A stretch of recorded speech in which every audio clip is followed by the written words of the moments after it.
Akulah alam semesta. Aku hadir di setiap aspek alam semesta. Akulah matahari dan akulah bulan.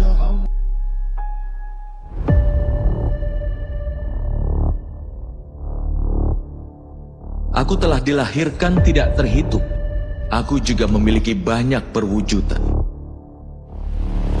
Aku telah berada di dalam banyak rupa, dan aku pun telah mati tepat di sini.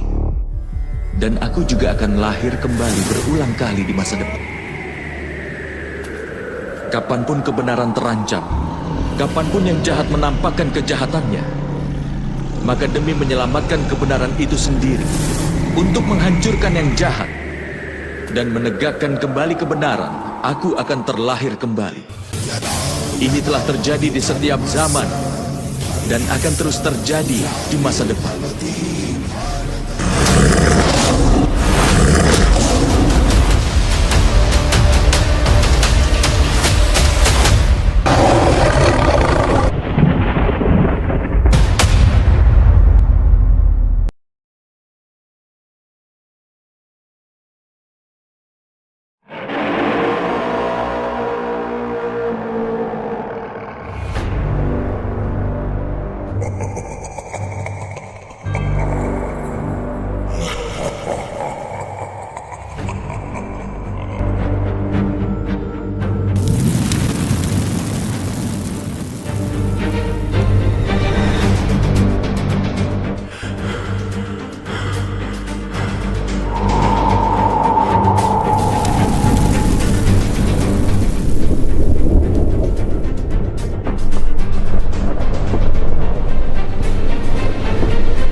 Di balik kisah-kisah besar dunia, terkadang tersembunyi satu benang merah yang menghubungkan peradaban yang tak pernah saling bertemu.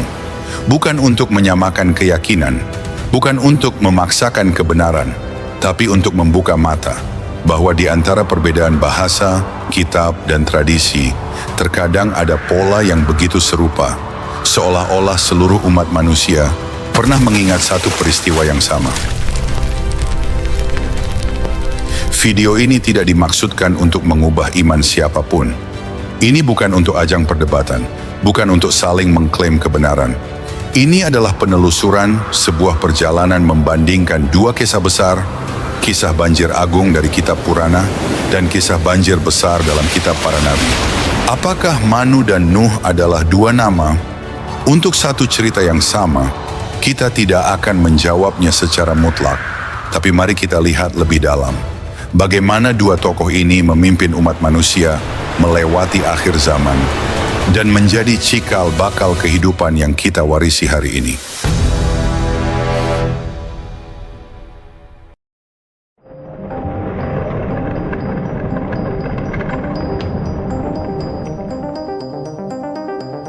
Ketika kejahatan tak lagi tersembunyi dan bumi dipenuhi oleh keserakahan, kekerasan dan penistaan terhadap yang suci, Tuhan tidak lagi memberi peringatan. Dia langsung mengirimkan penghakiman. Namun, sebelum kehancuran datang, selalu ada satu jiwa yang dipilih. Satu nama, satu harapan yang akan membawa dunia melewati kematian menuju kehidupan yang baru. Di dalam Purana, ia dikenal sebagai Manu. Dalam kitab para nabi, ia disebut Nuh. Keduanya diperingatkan oleh wahyu yang kuasa, keduanya membangun sebuah kapal, dan keduanya menyelamatkan makhluk hidup dari kepunahan. Dan keduanya dipercaya sebagai leluhur seluruh umat manusia, menurunkan manusia-manusia di seluruh penjuru dunia. Apakah ini hanya kisah yang mirip, atau apakah Manu dan Nuh adalah satu jiwa yang sama yang dikenang oleh dua peradaban? Yang satu menurunkan dinasti Ikshwaku, leluhur para raja besar dari dinasti Surya dan dinasti Chandra, termasuk Rama dan raja-raja agung yang terlibat dalam perang Kurukshetra Mahabharata. Jejak peninggalan Manu masih ada. Bahkan kitab yang dia tulis yaitu Manusmriti, sebuah kitab yang mengajarkan etika, moralitas, hukum dan kehidupan sosial, masih menjadi pedoman sampai saat ini.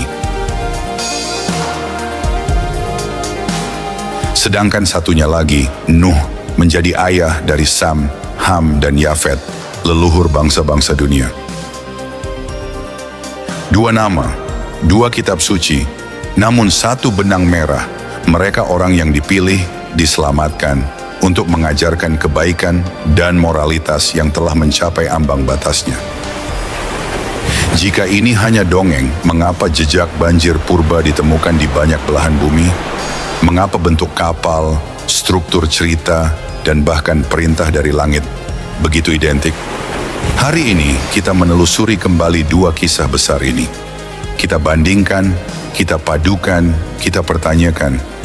Bukan untuk mencari siapa yang paling benar, tapi untuk memahami apa yang telah dilupakan. Inilah kisah dua lelaki terpilih yang berdiri di ambang kehancuran dunia dan menyelamatkan masa depan umat manusia.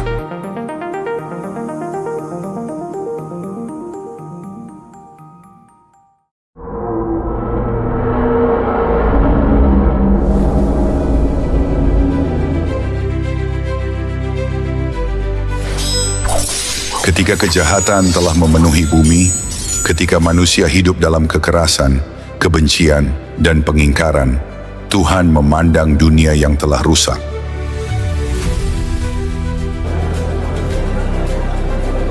Tapi, di tengah kerusakan itu, ada satu sosok yang tetap teguh. Nuh, seorang yang jujur, setia, dan takut akan Tuhan. Maka Tuhan memilihnya untuk menyelamatkan kehidupan. Tuhan memerintahkannya membangun sebuah bahtera besar dari kayu yang kuat dan petunjuk yang rinci, bukan hanya untuk dirinya sendiri, tapi untuk keluarganya, untuk setiap makhluk berpasang-pasangan, dan bahkan untuk bibit-bibit tumbuhan, agar kehidupan bisa diselamatkan dan dimulai kembali. Selama bertahun-tahun, Nuh bekerja di bawah terik matahari sambil terus memperingatkan kaumnya bahwa air bah akan datang. Tapi mereka menertawakannya, mereka mengejeknya.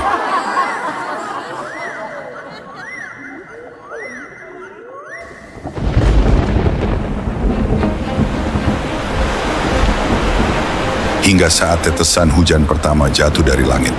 Langit terbuka, bumi memuntahkan air dari kedalamannya, dan hujan tak henti-henti selama 40 hari dan 40 malam.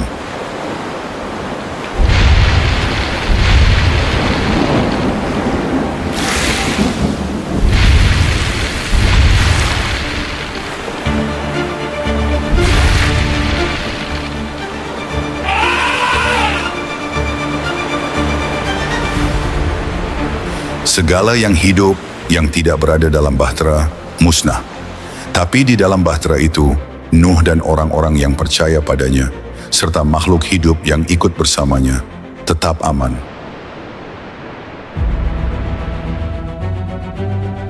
Setelah air surut dan bahtera terdampar di Gunung Ararat, dunia kembali hening.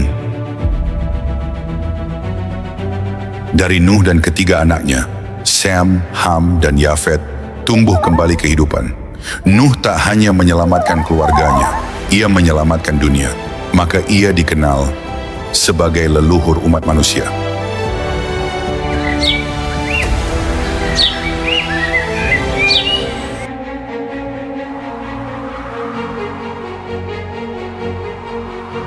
Dalam lembaran Purana yang telah berusia ribuan tahun, tercatat sebuah kisah ketika dunia telah kehilangan dharma dan kekacauan menguasai seluruh jagat. Kejahatan dari para asura, detya, raksasa, dan manusia sendiri telah melampaui batas. Kebenaran dikubur, ketamakan merajalela. Maka, waktu kehancuran pun mendekat. Tapi di antara manusia ada satu raja yang mulia, bijaksana, dan penuh welas asih. Namanya Satyavrata, yang kelak dikenal sebagai Manu. Suatu hari saat ia melakukan tapa di tepi sungai, datang seekor ikan kecil meminta perlindungan darinya. Didorong rasa welas asih, dengan lembut Manu memindahkannya dari tangan ke bejana, dari bejana ke kolam, lalu ke danau, hingga akhirnya ke samudra. Karena ikan itu terus tumbuh menjadi ikan raksasa agung. Di sanalah rahasia terungkap. Ikan itu bukanlah ikan biasa. Ia adalah perwujudan Awatara, Matsya, Awatara pertama dari Dewa Wisnu. Matsya memperingatkan, sebuah banjir besar akan datang, menyapu seluruh daratan, menghancurkan seluruh peradaban, dan hanya Manu yang terpilih untuk menyelamatkan kehidupan.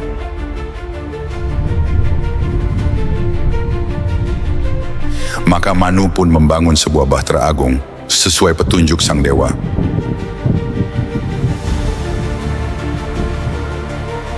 Di dalamnya ia membawa para resi agung, bibit dari segala tanaman, pasangan dari segala makhluk, dan naskah suci Veda, agar dunia dapat hidup kembali setelah dihancurkan.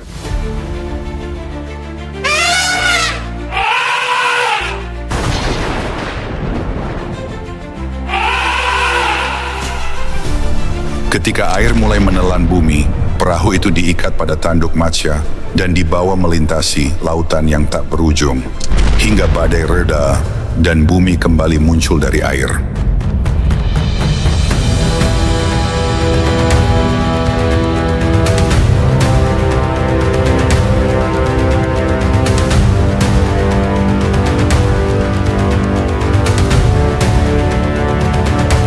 Dari Manu lahirlah manusia kembali, maka ia disebut Prajapati, pemimpin umat manusia. Dalam banyak Purana, ia disebut sebagai leluhur kita semua. Bahkan para raja besar dalam Mahabharata, termasuk para leluhur dinasti Surya dan dinasti Kandra, menelusuri garis keturunannya, kembali kepada Manu.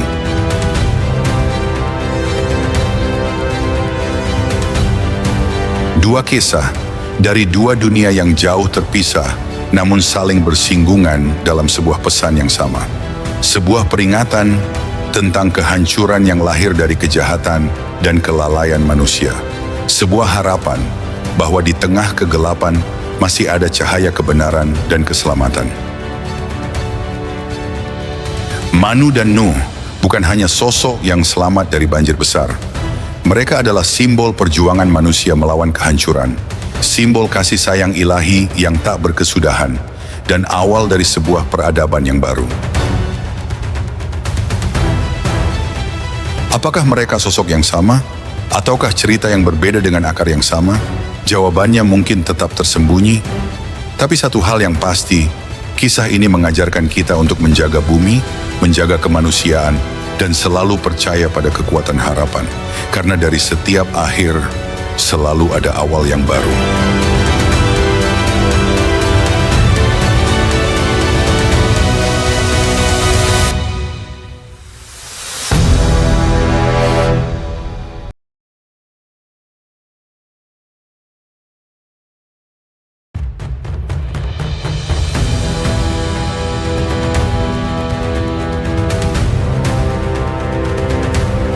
Ada masa ketika cahaya surga padam, para dewa tak lagi berdaya, dan musuh abadi mereka justru berkuasa.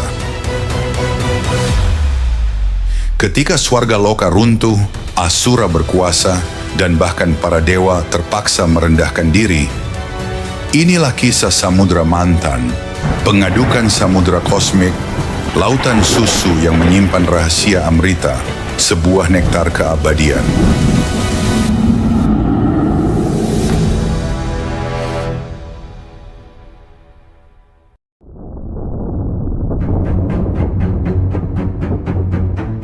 Segala malapetaka ini bermula dari satu kesombongan. Raja para dewa, Indra, penguasa surga, pemegang Bajra Ayudha, mabuk oleh kejayaan dirinya. Suatu ketika, Resi Agung Durwasa, yang dikenal karena amarahnya yang membakar, menghampiri Indra. Ia mempersembahkan mala surgawi, karangan bunga, yang terlahir dari saripati energi kemakmuran semesta. Namun Indra, yang hatinya telah buta oleh ego, melemparkan bunga itu ke tanah. Gajah suci Airawata menginjaknya. Terang saja, Maharesi Durwasa menjadi sangat marah. Dengan suaranya yang bagaikan guntur, ia mengucapkan kutukan. O Indra, engkau dan seluruh surga akan kehilangan cahaya kemuliaanmu. Para dewa akan melemah, kekayaanmu akan layu, dan kejayaanmu akan sirna. Langit surga yang semula keemasan berubah kelabu. Para dewa yang gagah, kini tubuhnya lemah, kekuatannya sirna. Itulah awal kehancuran. Melihat kelemahan itu, para asura dipimpin Raja Agung Mahabali bangkit. Mereka menyerbu tiga loka, swarga, Martya, dan Patala Loka. Tanpa kekuatan, para dewa tak kuasa menahan serangan itu.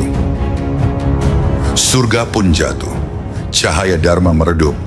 Keputusasaan menyelimuti jagat raya.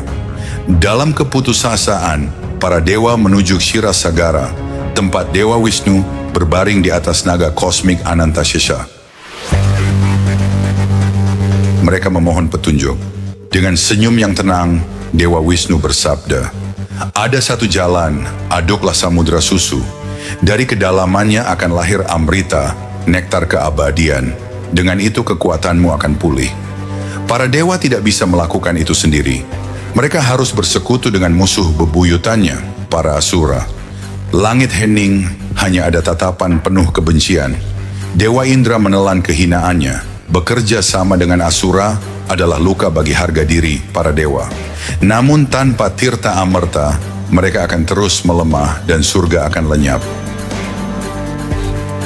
Di sisi lain, para asura pun menahan amarah. Mereka membenci para dewa, tapi janji keabadian lebih berharga dari harga diri.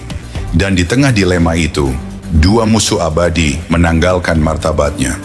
Demi satu tujuan, merebut tirta amerta. Inilah perjanjian pahit Dewa Sura Sang Rama, sebuah aliansi mustahil demi amrita. Gunung Mandara dijadikan mantana danda, tongkat pengaduk kosmik.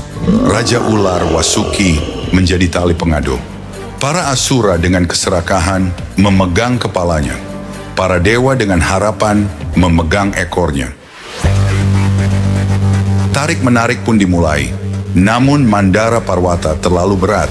Ia mulai tenggelam, menelan segalanya. Maka demi menyelamatkan dunia, Dewa Wisnu menjelma sebagai kurma awatara, kura-kura raksasa.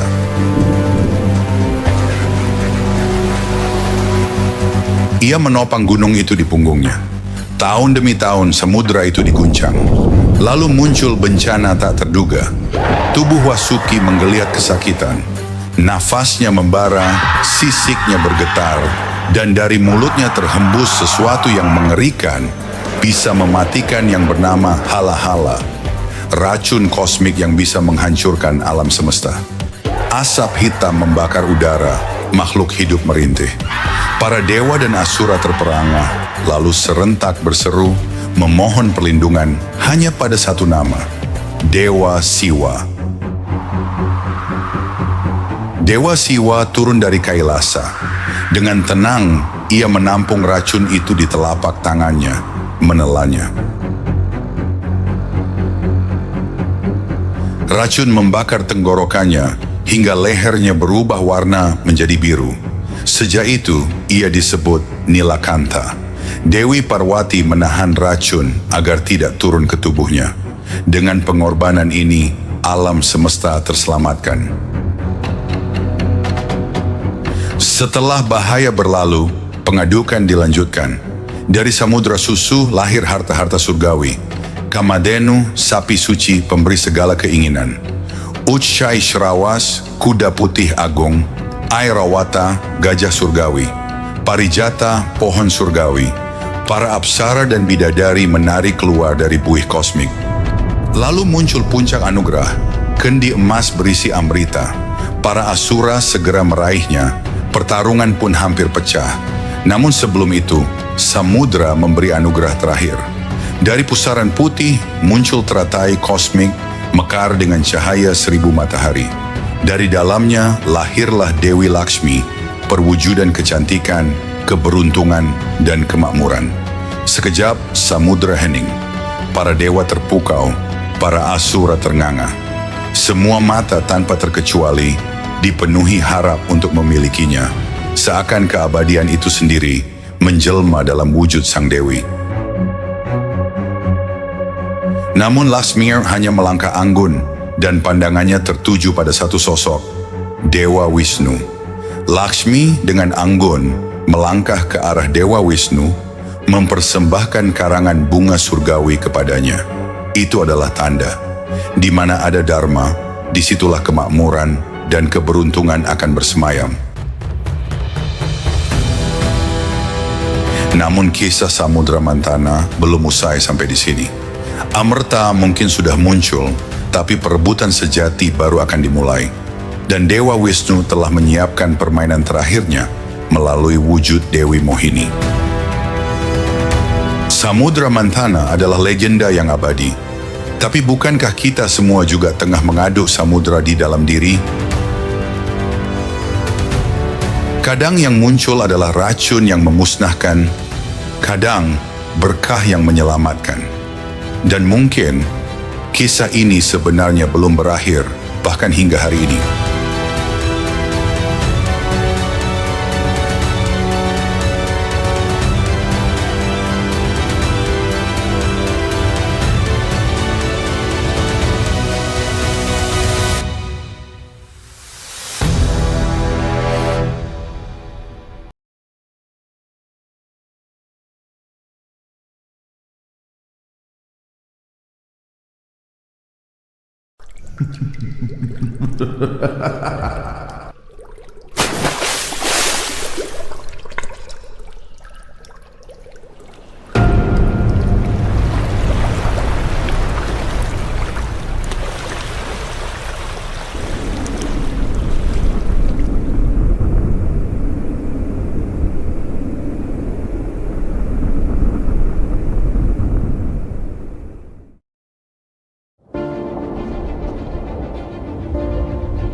Bumi telah tiada, dilemparkan ke dalam lautan kosmik oleh murka Hiranyaksha. Di Brahma Loka, Weda menjadi sunyi. Di Tapa Loka, nyala api suci kehilangan kekuatannya. Di Gandharwa Loka, musik tak lagi dimainkan oleh para apsara. Di Chandra Loka, Dewa Bulan bersembunyi dalam duka. Dan di atas semuanya, Swarga Loka menanti, hancur sunyi, menyaksikan akhir dari semua kedamaian.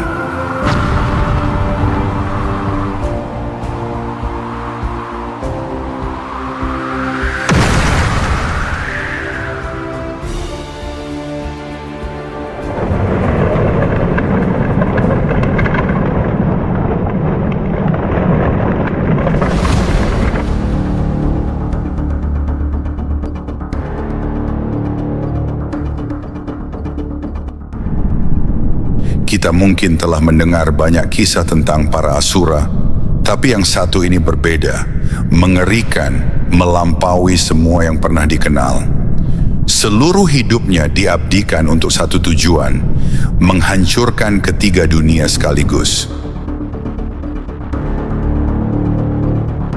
Ia begitu kuat hingga bahkan Dewa Wisnu sendiri harus turun ke dunia dan menjelma menjadi awatara untuk menghadapinya. Kisah ini bermula di Swarga Loka.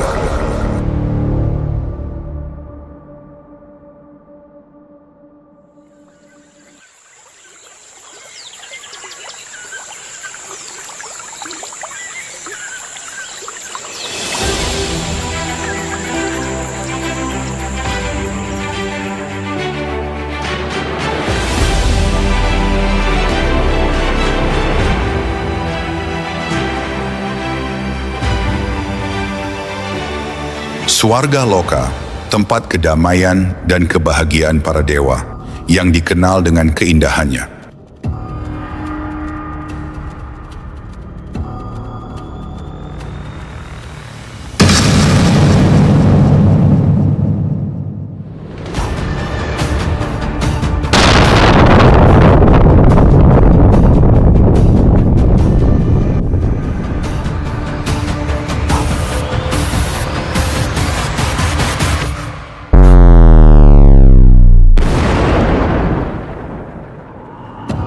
Tapi sekarang, segala sesuatu yang indah itu hancur seketika.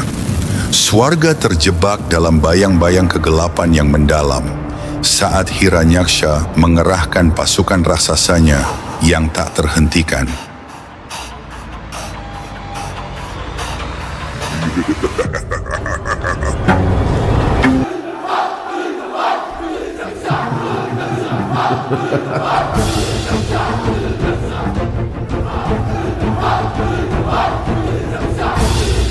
Pasukannya datang seperti badai, dinding-dinding surga yang begitu kokoh dan kuat, yang selama ini melindungi para dewa, sekarang runtuh di hadapan amukan pasukan Hiranyaksha.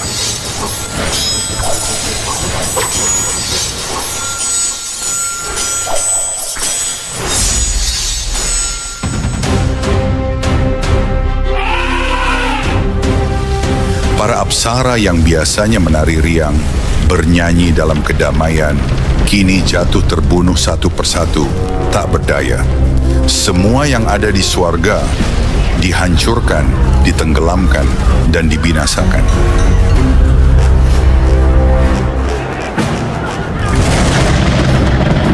Indra, raja dari para dewa, berdiri tak berdaya di tengah kehancuran ini. Surga yang selama ini dipandang sebagai tempat yang tak tersentuh, kini telah jatuh. Langit yang penuh dengan bintang kini menjadi gelap gulita, seperti laut yang mengambang dalam kehampaan. Bumi yang selama ini menjadi tempat perlindungan para makhluk, kini tenggelam ke dalam lautan kosmik yang mengerikan. Tanah, laut, langit, semua menyatu dalam kekacauan tanpa batas.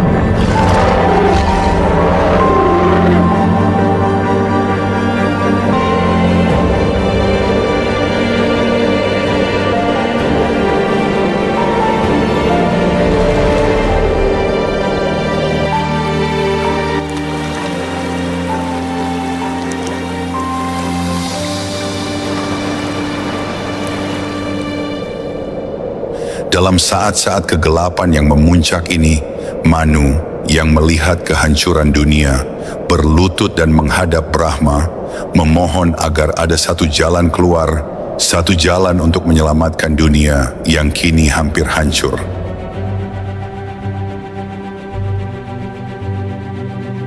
Dan Brahma dengan suara yang penuh kebijaksanaan dan kekuatan berbicara, Narayana akan turun. Dia akan menyelamatkan dunia yang tenggelam dalam keputusasaan ini.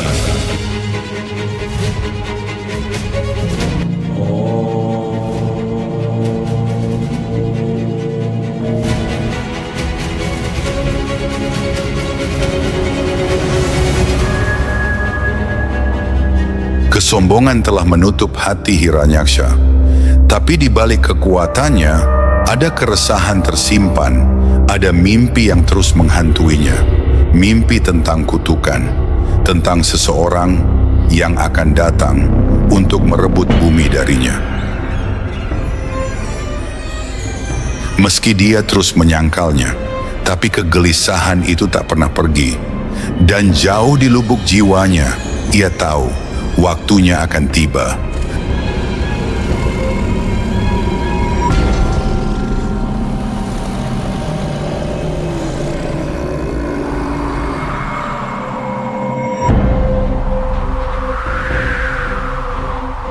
Dalam setiap zaman, saat adharma naik, dharma akan memilih jalannya. Ketika kesombongan tak lagi mengenal batas, keadilan harus turun tangan, dan roda waktu pun kembali berputar.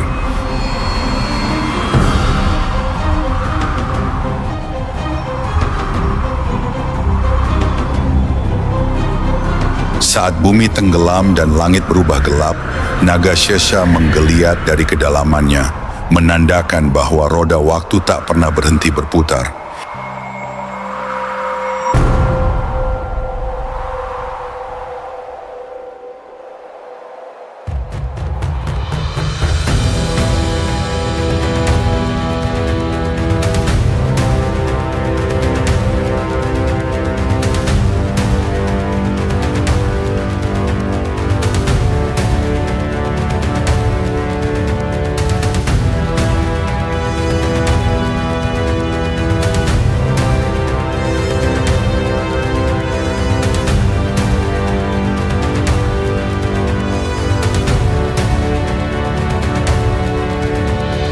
Dan di saat yang sama, Waraha, wujud awatara Wisnu yang agung, mulai bangkit dari lautan kosmik yang gelap. Waraha, Wisnu dalam wujud babi hutan yang menyeramkan, ditugaskan untuk menyelamatkan bumi yang tenggelam, mulai bergerak menuju dunia yang hancur.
Dengan darah yang mengalir dan amarah yang membakar, Hiranyaksha dan seluruh pasukan raksasa melawan dengan segenap kekuatannya.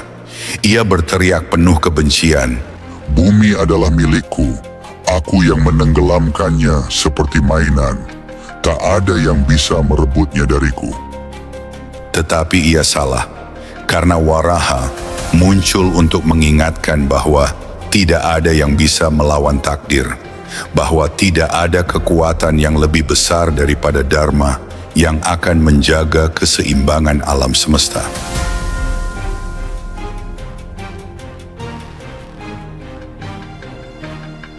Hiranyaksa pun tewas di tangan sang awatara.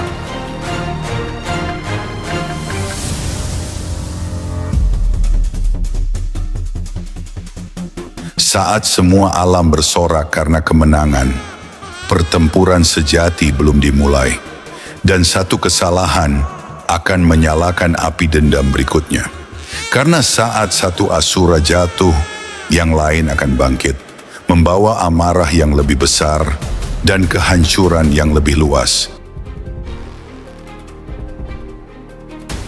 Hiranyakasipu akan bangkit dengan penuh dendam, siap membalaskan kematian saudaranya, Hiranyaksa.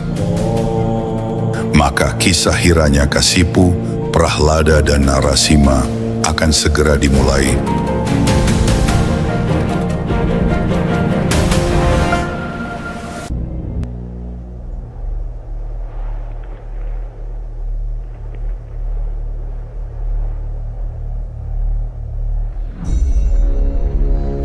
Di sepanjang sejarah Dharma ada satu pola yang selalu berulang. Ketika ketidakadilan merajalela, ketika kejahatan mencapai puncaknya, Dewa Wisnu turun ke dunia dalam berbagai wujud untuk mengembalikan keseimbangan.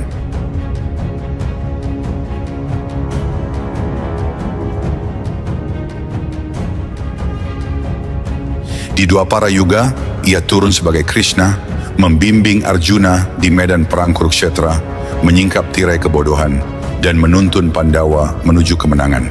Sebelum itu, di Treta Yuga, ia lahir sebagai Rama, Pangeran Ayodhya, yang menumpas kejahatan Rahwana.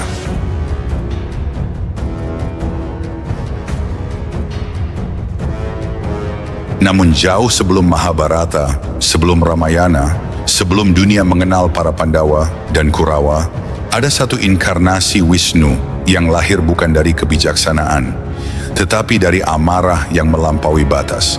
Ia adalah Narasimha, separuh singa, separuh manusia, wujud yang tidak bisa dikalahkan oleh siapapun.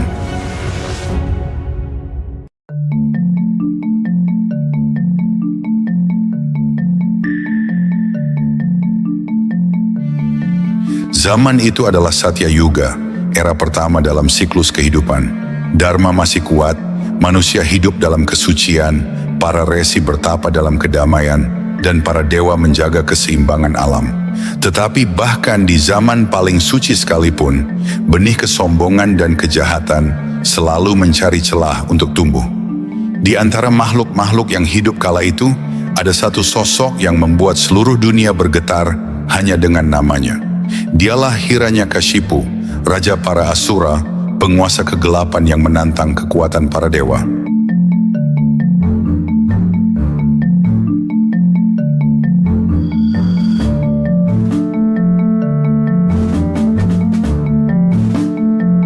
Dendam membara dalam hatinya setelah saudaranya, Hiranyaksha, dibunuh oleh Wisnu dalam wujud Varaha Avatar. Hiranyakashipu tidak terima. Ia melihat kematian saudaranya sebagai penghinaan terhadap kaum Asura. Baginya, para dewa tidak layak berkuasa. Ia bertekad untuk menguasai semesta dan membalas dendam kepada Wisnu. Ia meninggalkan tahtanya, memasuki hutan yang gelap, dan bertapa dalam keheningan.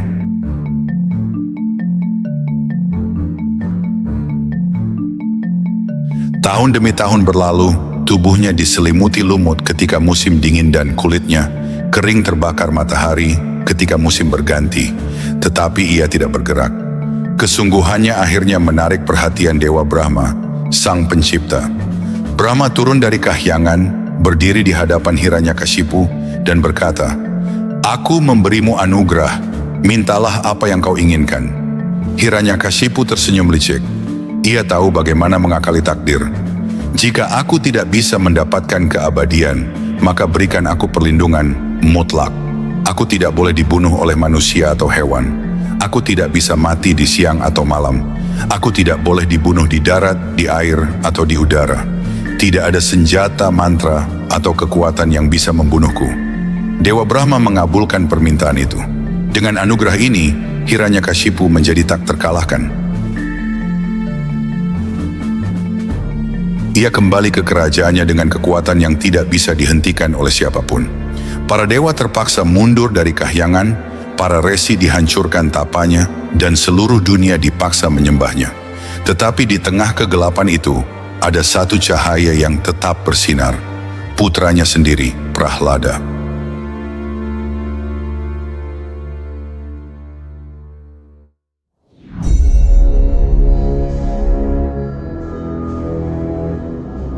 Sejak kecil, Prahlada tidak pernah menganggap ayahnya sebagai penguasa sejati. Ia hanya menyebut satu nama, Narayana, Wisnu. Tidak peduli ancaman, tidak peduli siksaan, ia tetap teguh dalam keyakinannya. Hiranyakashipu mencoba segalanya untuk menghapus keimanan Prahlada. Ia memerintahkan prajuritnya untuk membakar anaknya, tetapi api tidak menyentuhnya. Ia melemparkannya ke dalam laut, tetapi ombak mengangkatnya kembali. Ia menenggelamkannya dalam racun, tetapi racun itu tidak berpengaruh. Prahlada dilempar ke dalam kerumunan ular berbisa, namun tetap tak terbunuh. Kemarahan Hiranyakashipu semakin membara.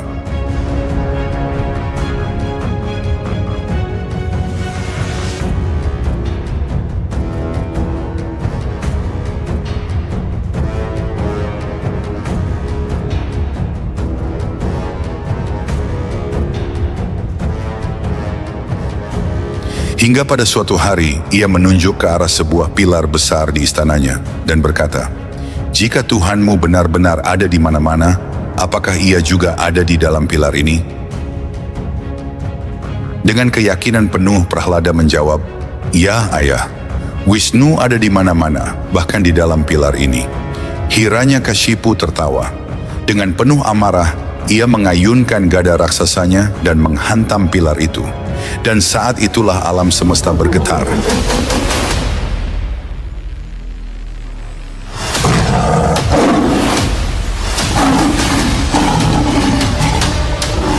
Dari dalam pilar yang retak, terdengar raungan yang menggelegar. Langit berubah merah, bumi berguncang hebat.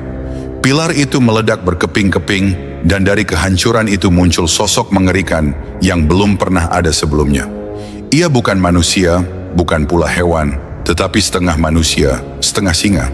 Matanya menyala seperti bara api, cakarnya lebih tajam dari senjata manapun. Narasimha telah turun. Hiranyakashipu mundur. Untuk pertama kalinya, ia merasakan ketakutan. Ia mengayunkan senjatanya, tetapi Narasimha hanya mengaum. Dengan kecepatan yang tak terlihat, Narasimha menerkamnya. Ia menyeret Hiranyakashipu ke ambang pintu istana. Bukan di dalam, bukan di luar. Matahari mulai terbenam, bukan siang, bukan malam. Ia mengangkat tubuh sang Raja Asura ke pangkuannya. Bukan di darat, bukan di udara. Lalu dengan satu gerakan cepat, Narasimha mengangkat cakarnya yang tajam dan merobek dada Hiranyakashipu, mencabik jantungnya dalam sekejap mata. Suara kematian menggema ke seluruh semesta. Darah mengalir membasahi tanah. Tirani berakhir dalam sekejap. Namun Narasimha tidak segera menghilang. Amarahnya belum reda.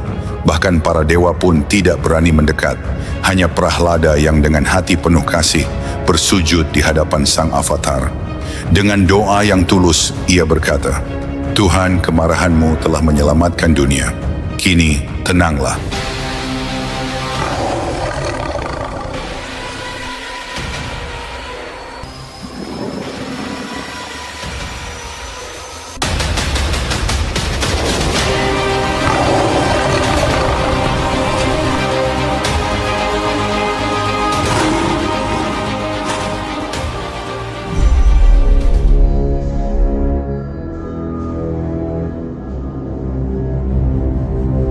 Langit tidak lagi berwarna biru. Ia menghitam, pekat seperti jelaga. Petir menyambar, mengoyak cakrawala dengan kilatan yang membakar langit. Udara penuh dengan suara gemuruh yang menakutkan, seakan semesta sendiri menahan napas di ambang kehancuran. Di tengah dunia yang hampir musnah, berdiri sosok yang mengerikan. Narasimha, setengah manusia, setengah singa, mengaum begitu keras hingga gunung-gunung runtuh dan lautan bergelora. Ia tidak lagi hanya sekadar seorang pelindung. Ia telah menjadi murka yang tak terbendung. Di hadapannya, reruntuhan istana Hiranyakashipu berserakan. Batu-batu besar terlempar ke segala arah. Raja Lalim itu telah mati, terkoyak oleh cakarnya. Namun meski tujuannya telah tercapai, Narasimha tidak kembali ke Waikunta. Ia masih berdiri di dunia fana ini. Matanya menyala penuh amarah yang belum juga padam. Ia mengaum sekali lagi, dan seketika itu pula tanah merekah, memuntahkan api dari kedalaman bumi. Di antara kehancuran itu seorang anak kecil bersimpuh. Prahlada, sang pemuja setia, berlutut di hadapan Narasimha, matanya penuh harap, tangannya gemetar menahan ketakutan.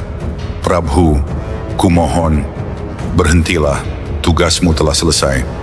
Namun Narasimha tak menghiraukannya. Nafasnya masih memburu, dadanya naik turun seperti ombak badai. Ia tak lagi sekadar marah kepada Hiranyakashipu, ia marah kepada dunia, kepada ketidakadilan, kepada keterikatan yang menahan kebebasannya. Dewa-dewa di kahyangan menyaksikan dengan ngeri. Mereka saling berpandangan, saling bertanya dalam diam. Siapa yang bisa menghentikannya, tak ada jawaban.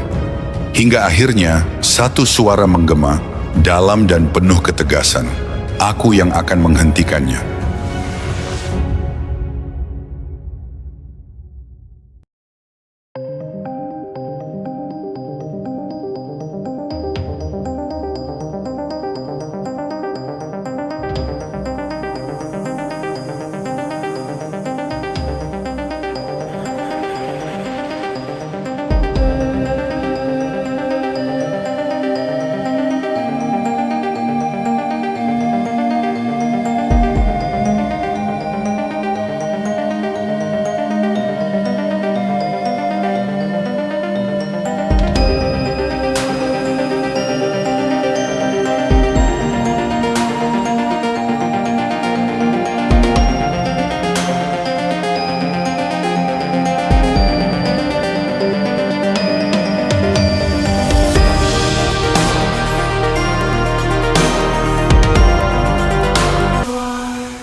puncak gunung Kailash, Dewa Siwa membuka matanya.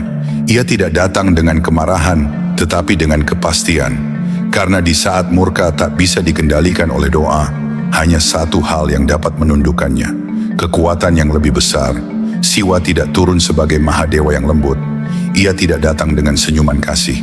Ia menjelma menjadi sesuatu yang belum pernah disaksikan oleh para dewa, manusia, bahkan asura sekalipun.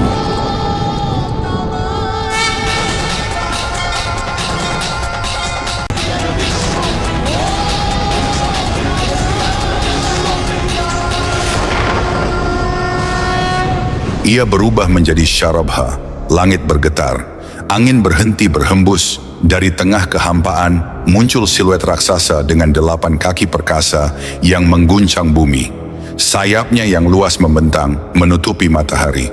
Matanya menyala seperti ribuan matahari yang meledak. Suaranya menggema bagai guruh yang memecah cakrawala.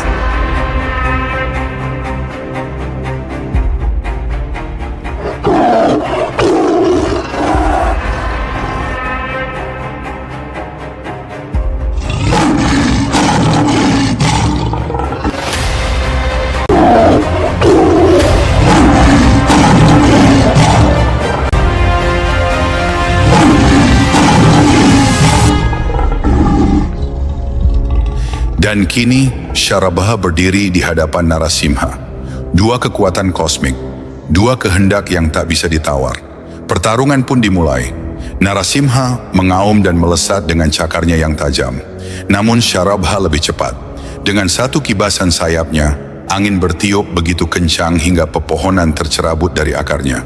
Mereka bertarung, tidak seperti dua prajurit biasa, tetapi seperti dua kekuatan yang mencoba menegaskan takdirnya masing-masing. Cakar bertemu cakar, gigi beradu dengan taring. Sharabha menerjang, mencengkeram Narasimha dengan kekuatan yang tak tertandingi. Sayapnya membentang, membawa Narasimha terbang jauh ke langit, melewati awan, melewati cakrawala. Di sanalah, untuk pertama kalinya, Narasimha merasakan sesuatu yang belum pernah ia rasakan sejak awal inkarnasinya. Ketidakberdayaan. Sharabha bukan lawan biasa. Ia bukan sekadar raksasa atau iblis yang bisa dikalahkan dengan kekuatan kasar. Ia adalah aspek dari Mahadewa, kekuatan yang melampaui batasan keberadaan itu sendiri. Di dalam cengkeraman Sharabha, tubuh Narasimha mulai melemah. Kemarahannya yang membara perlahan meredup. Ia menyadari siapa yang sedang dihadapinya. Siwa. Dalam kesadarannya yang kembali, Narasimha tak lagi melihat Sharabha sebagai musuh. Ia melihatnya sebagai pengingat. Sebuah kekuatan yang mengajarkannya tentang batas-batas murka dan pengorbanan. Amarah yang dulu membakar dirinya, kini mulai padam. Nafasnya menjadi lebih tenang. Cakarnya yang semula teracung kini menurun. Mata merahnya yang penuh kemarahan, kini berubah menjadi sorot mata yang penuh kesadaran. Sharabha melihat ini. Ia tahu bahwa perannya telah selesai. Perlahan, ia melepas cengkeramannya. Narasimha turun ke tanah, tubuhnya kembali bersinar dengan keagungan Wisnu yang sejati. Ia menoleh ke langit, ke arah dewa yang telah menaklukkannya. Lalu dengan satu gerakan, Narasimha menundukkan kepala. Sebuah penghormatan bagi Siwa yang telah membimbingnya kembali ke jalan yang benar. Angin yang semula kencang kini berhembus lembut. Langit yang gelap perlahan berubah menjadi warna keemasan senja. Narasimha mengangkat wajahnya. Tanpa berkata apapun, ia memejamkan mata dan perlahan-lahan tubuhnya mulai memudar dalam cahaya yang cemerlang. Dalam sekejap, ia menghilang, kembali ke Wisnu Loka. Semesta pun kembali damai. Di langit, Sharabha berdiri diam untuk beberapa saat. Lalu dengan satu gerakan yang anggun, ia mengepakkan sayapnya, dan perlahan wujudnya kembali menyatu dengan Siwa yang abadi. Keseimbangan telah kembali. Namun kisah ini akan selalu dikenang, karena inilah saat di mana dua kekuatan ilahi bertemu.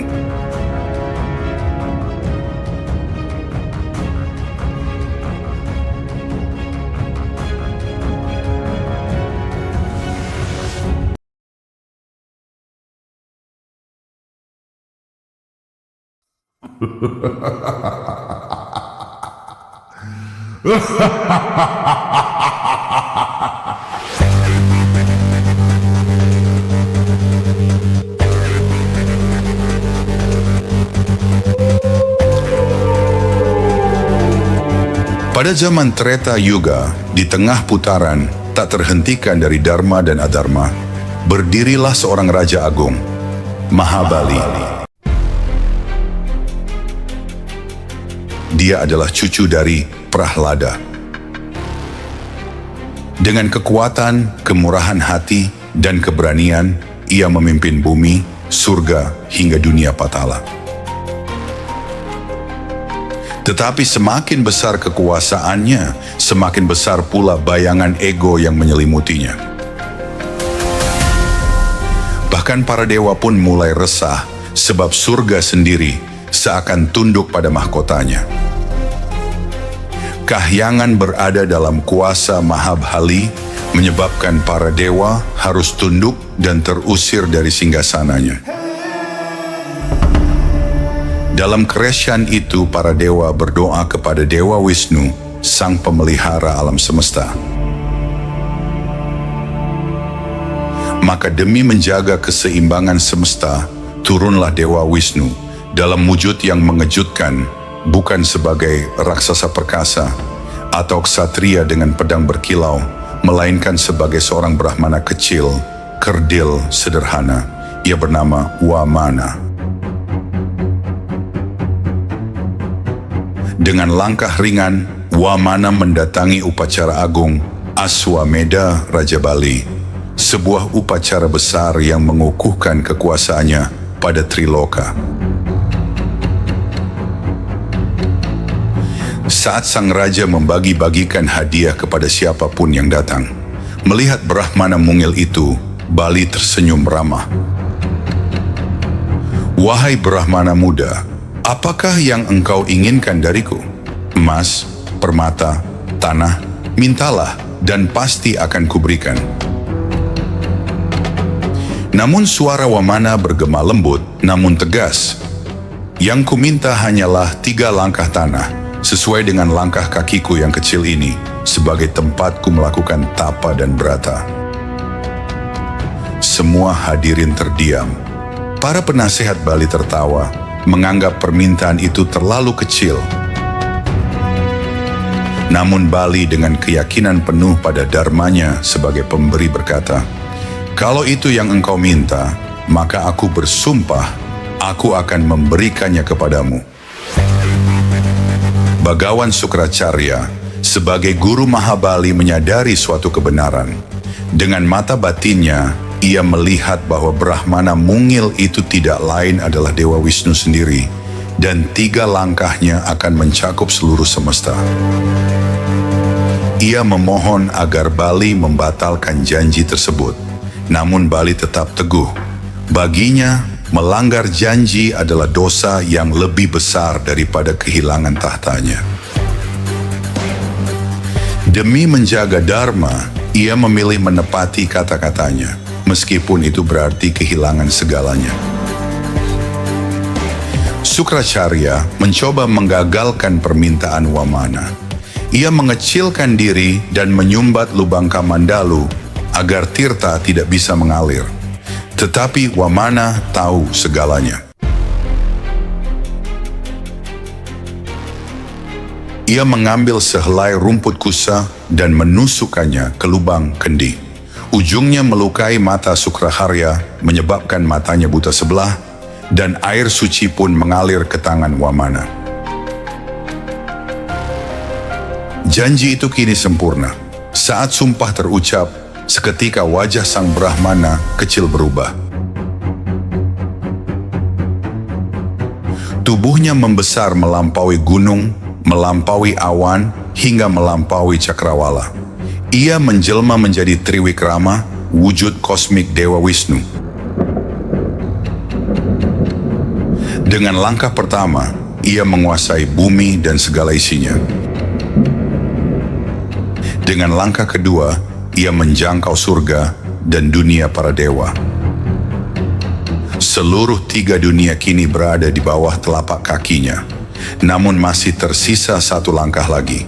Suara Wamana menggema bagai guntur kosmik. "Wahai Raja Bali, 2 langkahku telah meliputi dunia manusia, surga, dan dunia bawah. Katakanlah, di manakah aku harus meletakkan langkah ketigaku?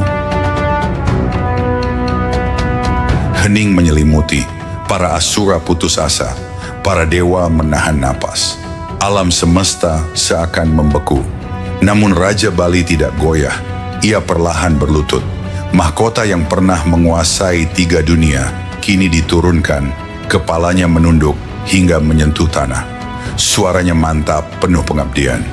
Ya Tuhan, ketika seorang pemberi tak lagi memiliki apapun untuk diberikan, maka hadiah terakhir dan terbesar yang tersisa adalah dirinya sendiri. Kerajaanku telah habis, namun diriku masih ada. Letakkanlah langkah ketigamu di atas kepalaku. Sejenak, suasana menjadi sunyi. Lalu Triwikrama tersenyum. Ia tidak turun untuk menghancurkan Raja Bali, melainkan untuk menghancurkan ego dan kesombongannya. Dan kini, Bali telah menyerahkan segalanya, bahkan dirinya sendiri. Wisnu perlahan meletakkan kaki ketiganya di atas kepala Bali. Itu bukanlah hukuman, melainkan berkat abadi. Tubuh Raja Bali perlahan tenggelam, bukan ke neraka, melainkan ke Sutala Loka, alam bawah yang bahkan lebih indah daripada surga. Di sana Triwikrama menobatkannya sebagai penguasa agung, raja yang memerintah dengan kebijaksanaan. Dan lebih jauh lagi, Wisnu memberi anugerah. Pada kalpa berikutnya, Raja Bali akan terlahir kembali sebagai Indra, raja para dewa. Namun anugerah terbesar adalah setahun sekali Bali diizinkan kembali mengunjungi rakyatnya di bumi. Maka sampai hari ini, setiap tahun di India Selatan, rakyat menyambutnya dalam festival agung bernama Onam. Hari ketika Raja Bali pulang, bukan sebagai penakluk, melainkan sebagai raja yang dicintai. Kisah ini meninggalkan jejak yang dalam, bahwa keagungan sejati tidak diukur dari berapa banyak dunia yang kita kuasai, tetapi dari kerendahan hati dan pengorbanan yang kita berikan.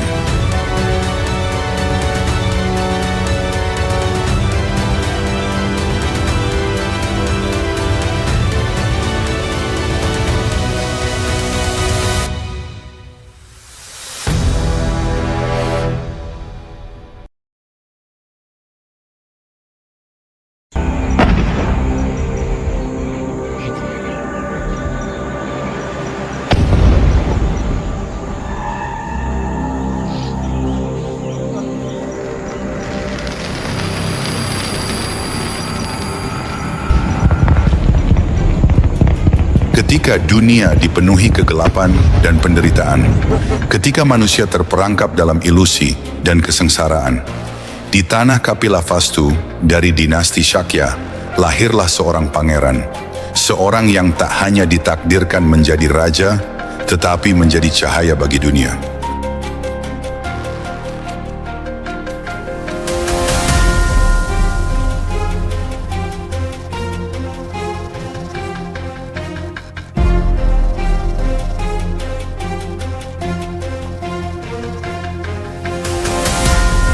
Dua takdir menantinya, menjadi penguasa terbesar yang pernah ada, atau meninggalkan segalanya demi menemukan kebenaran sejati.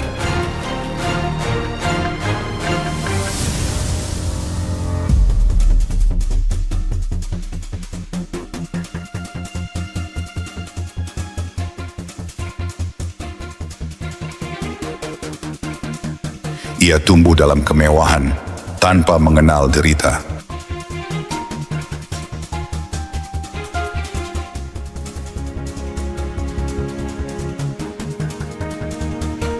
Dunia luar tersembunyi darinya.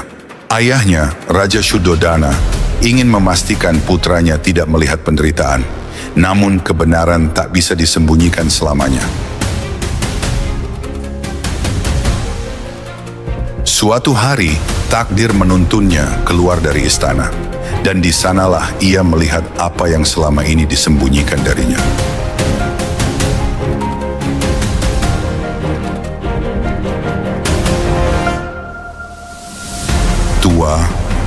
sakit, mati.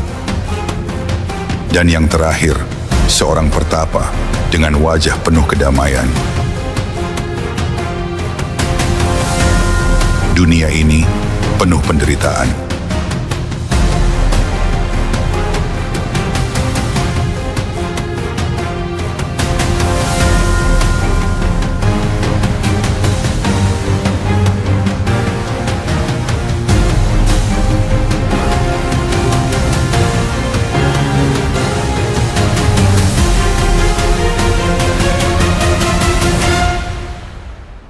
Buddha.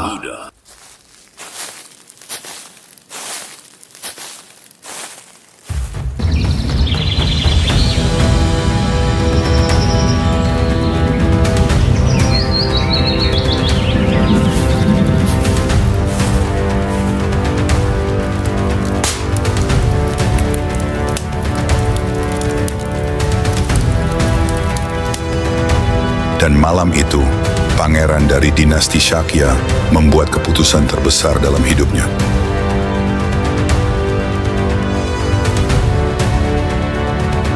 Meninggalkan istana, meninggalkan keluarganya, meninggalkan gelar dan takhta.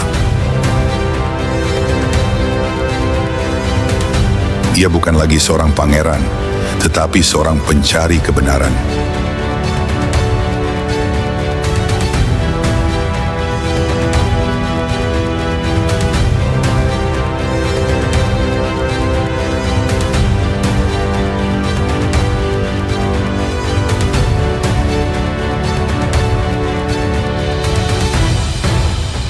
Enam tahun ia mencari, bersama para petapa, ia menyiksa tubuhnya, menahan lapar, menahan nyeri.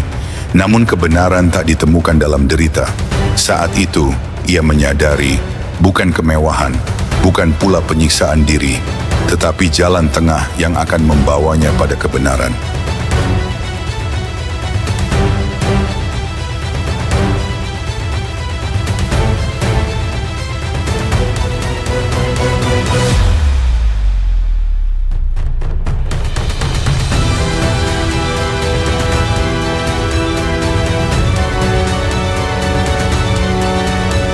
Di bawah pohon Bodhi ia duduk, bersumpah tak akan bangkit sebelum menemukan jawabannya.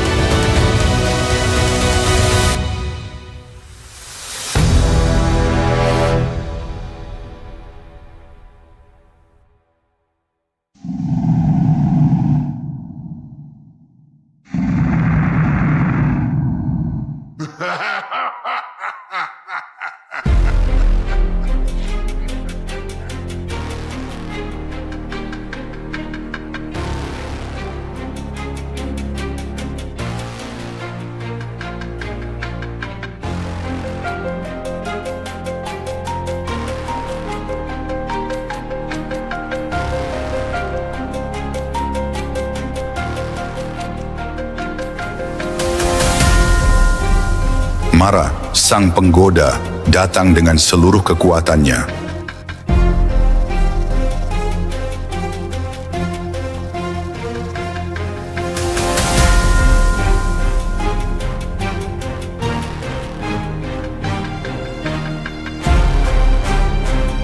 Dosa dan kegelapan mengelilinginya, tetapi dalam dirinya terang semakin menyala.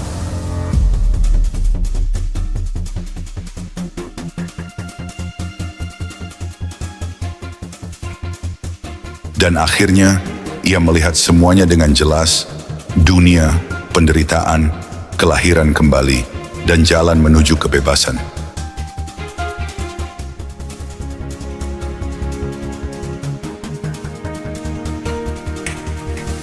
Ia bukan lagi Siddhartha Gautama, ia adalah Buddha yang tercerahkan.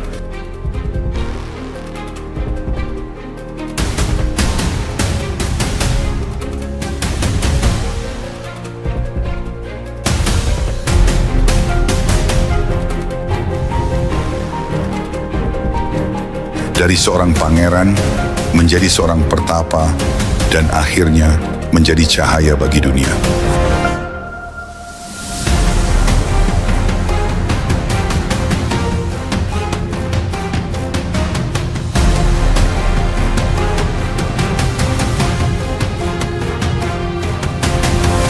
Lebih dari 2000 tahun telah berlalu, tetapi ajarannya tetap hidup. Dan kisah ini baru saja dimulai.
Kalki Awatara, sang penghancur kegelapan Kali Yuga.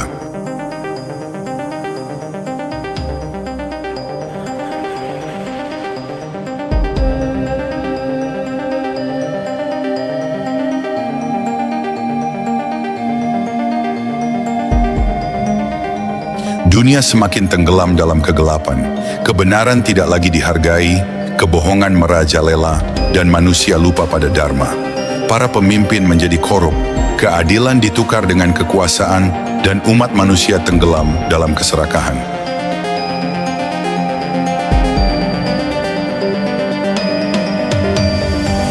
Inilah zaman Kali Yuga, masa paling kelam dalam sejarah. Segala sesuatu yang baik mulai lenyap, digantikan oleh kebencian, peperangan, dan penderitaan. Namun dalam ramalan kuno, disebutkan bahwa ketika dunia telah mencapai titik kehancuran yang tak bisa diperbaiki, seorang penyelamat akan datang. Ia adalah Kalki, inkarnasi terakhir Wisnu, sang penjaga dharma yang akan menghancurkan kejahatan dan mengembalikan keseimbangan dunia.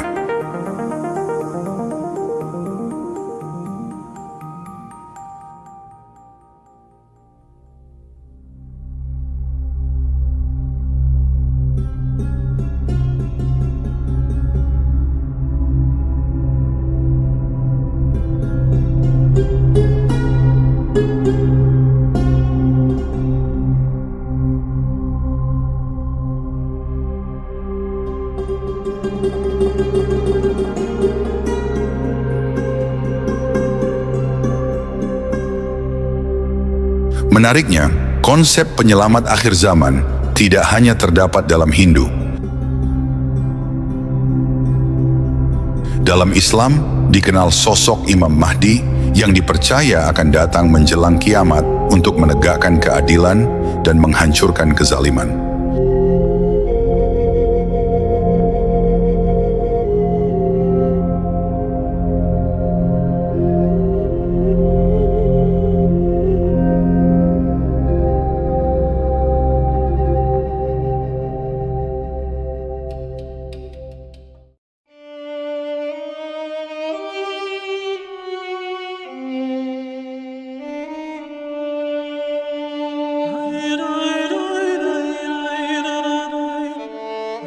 Dalam kekristenan, konsep second coming atau kedatangan Yesus Kristus kembali ke dunia juga memiliki kemiripan dengan kisah Kalki.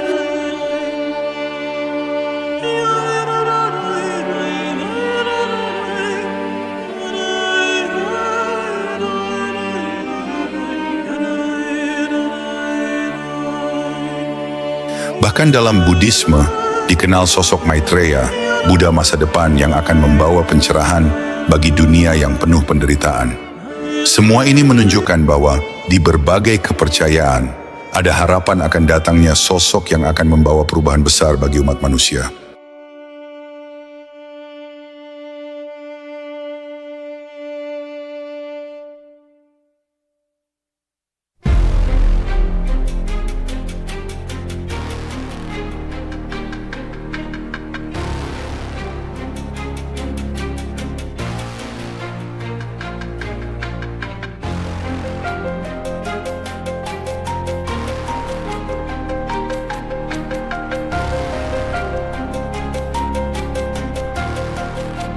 Dalam berbagai kitab suci Hindu, Kalki digambarkan sebagai seorang satria perkasa yang menunggangi kuda putih bernama Devadatta.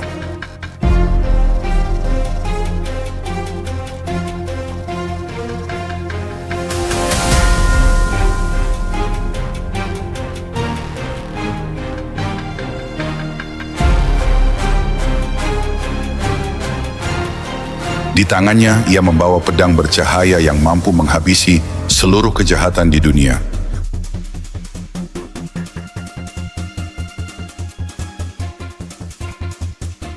Berbeda dengan avatar-avatar sebelumnya seperti Rama yang menegakkan keadilan dengan kebijaksanaan, atau Krishna yang menggunakan kecerdasan dan strategi, Kalki hadir sebagai prajurit tanpa kompromi. Tugasnya bukan lagi menasehati atau membimbing manusia, melainkan menghancurkan mereka yang telah benar-benar tersesat. Lalu, kapan Kalki akan datang?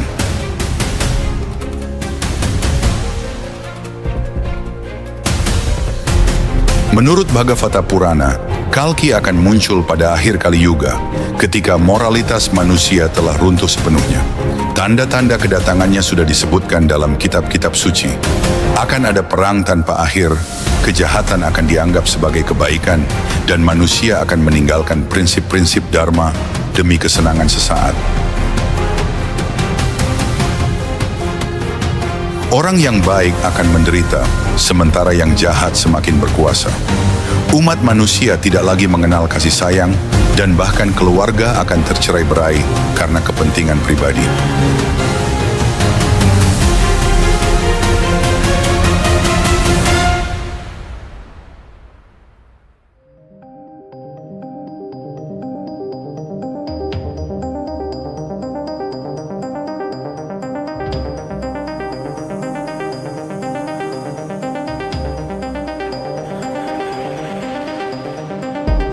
Ketika semua ini terjadi, itulah saatnya Kalki turun ke dunia untuk mengakhiri era kegelapan. Namun Kalki tidak hanya akan berhadapan dengan manusia yang telah tersesat. Musuh utamanya adalah sosok yang disebut sebagai Kali.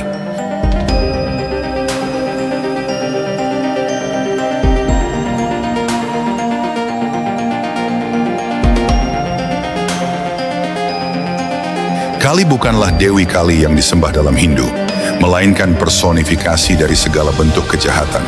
Ia adalah penguasa Kali Yuga, makhluk yang memanipulasi dunia agar tenggelam dalam adharma. Kali menyebarkan kebohongan, keserakahan, dan kebencian, serta membuat manusia melupakan tujuan spiritual mereka. Kali juga dikelilingi oleh para asura, makhluk-makhluk jahat yang menjadi alat untuk menghancurkan keseimbangan dunia.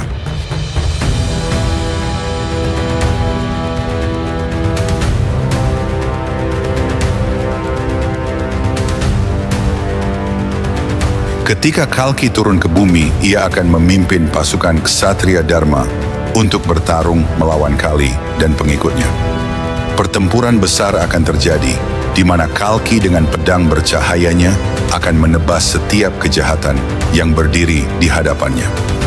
Satu persatu pasukan kegelapan akan runtuh, dan dunia akan mulai bersih dari kebobrokan Kali Yuga. Setelah kemenangan Kalki, era baru akan dimulai. Satya Yuga, zaman keemasan, akan kembali. Kebenaran, keadilan, dan kebijaksanaan akan kembali menguasai dunia. Manusia akan hidup dalam kedamaian, dan kebangkitan spiritual akan menggantikan keserakahan yang selama ini merajalela.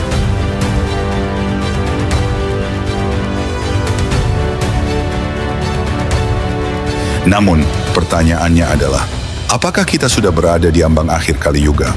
Apakah tanda-tanda yang disebutkan dalam kitab suci sudah mulai terlihat di dunia saat ini?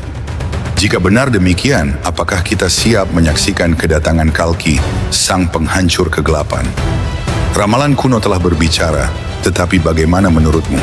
Apakah dunia ini sudah mencapai titik di mana hanya seorang avatar yang bisa menyelamatkannya? Tulis pendapatmu di kolom komentar dan mari kita bahas bersama.